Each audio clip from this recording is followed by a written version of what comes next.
Hello everyone, আমি মন্দিরা from Shimla. আমি আবারও নিয়ে চলে এসেছি নতুন একটা ভিডিও আপনাদের সামনে। কেমন আছেন সবাই? আশা করি সবাই খুব ভালো আছেন, আর আমিও খুব ভালো আছি। চলুন গেটের ভেতরে ঢুকি। আমরা চলে এসেছি দুর্গাপুরে শিব শক্তি ধাম মন্দিরে। এই মন্দিরটা হচ্ছে দুর্গাপুর গোপাল মাঠে। মন্দিরে যাওয়ার আগে চলুন নিচে কি আছে একবার দেখি। বেশ লোকজন রয়েছে ওখানে। ও বাহ, কি সুন্দর সুন্দর মাছগুলো, দারুণ লাগছে দেখতে তো। কত সুন্দর কালারিং কালারিং মাছ রয়েছে এই জায়গাটাতে। এই জায়গাটার মধ্যেই রয়েছে দেখছি এই মাছগুলো।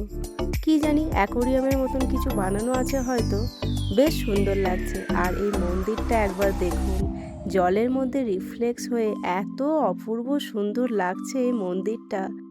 আমি যখনই দুর্গাপুরে আসি একবার করে তো এই মন্দিরটা আসি, কিন্তু যখনই এসেছি দিনের বেলায় এসেছি।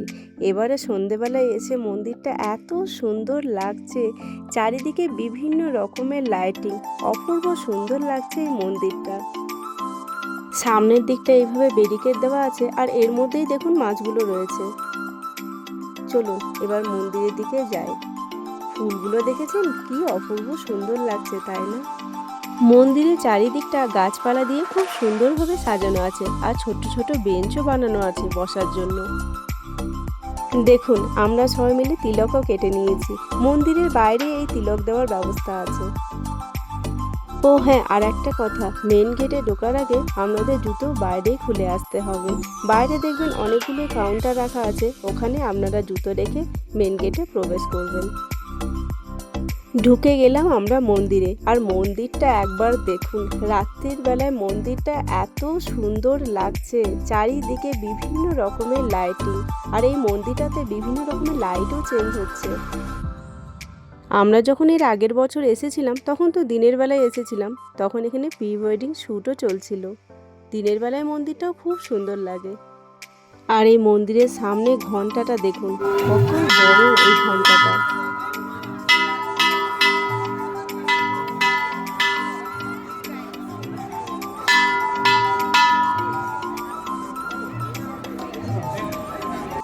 চলুন এবার মন্দিরের ভেতরে ঢুকি। মন্দিরের ভেতরেও খুব সুন্দর করে কারুকার্য করা আছে, চারিদিকটা ভীষণ সুন্দর। মন্দিরের চারিদিকটা আপনারাও একবার ভালো করে দেখে নিন।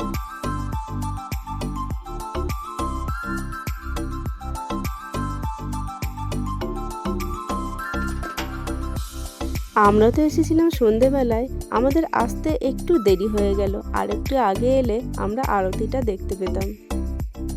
যাই হোক, কিছু করার নেই। এর পরের বার যখন আসবো তখন না হয় আরেকটু তাড়াতাড়ি আসবো। চলুন এবার আপনাদেরকে দর্শন করিয়ে দিই বাবা মহাদেব আর মা পার্বতীকে। এই বাবা মহাদেব আর মা পার্বতীর মুখটা একবার দেখেছেন? খুব মিষ্টি, তাই না? সিমলাতে থাকলে তো খুব একটা এদিক ওদিক ঘুরতে যাওয়া হয় না, ছেলে মেয়েদের পড়াশোনার চাপ থাকে, আর স্কুলে খুব একটা ছুটিও থাকে না। সামার ভ্যাকেশন তো ওখানে খুব একটা হয় না, কারণ ওখানে গরম তো খুবই কম পড়ে। তো এক সপ্তাহের মতন পরে সামার ভ্যাকেশনের ছুটি, তবে শীতকালটা অনেকটা লম্বা ছুটি পাই আমরা।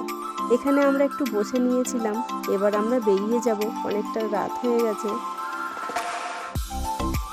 আমরা এবার মন্দিরটা থেকে বেরিয়ে যাচ্ছি। এটা হচ্ছে মন্দিরের ব্যাক সাইডটা। চলুন এই দিকটা দিয়ে বেরিয়ে যাব, আর এই সামনেটায় ভোগ প্রসাদ দিচ্ছে, পায়েস ভোগ প্রসাদ হয়েছে। চলুন ভোগ প্রসাদটা নিয়ে নিই। মন্দিরের সামনেটা খুব সুন্দর একটা গার্ডেন মতন করা আছে। এটা এনাদের প্রাইভেট এরিয়া, এখানে ঢোকা একদম অ্যালাউ নেই। আর সামনে এই যে গেট লাগানো আছে। আমার মেয়ের ভোগ প্রসাদ এত ভালো লেগেছে, ও আরও একবার গিয়ে নিয়ে এলো। চলুন এবার বাড়ির দিকে যাওয়া যাক। খুব সুন্দরভাবে কাটলো এই সন্ধ্যেটা। ভিডিওটা এখানেই শেষ করলাম।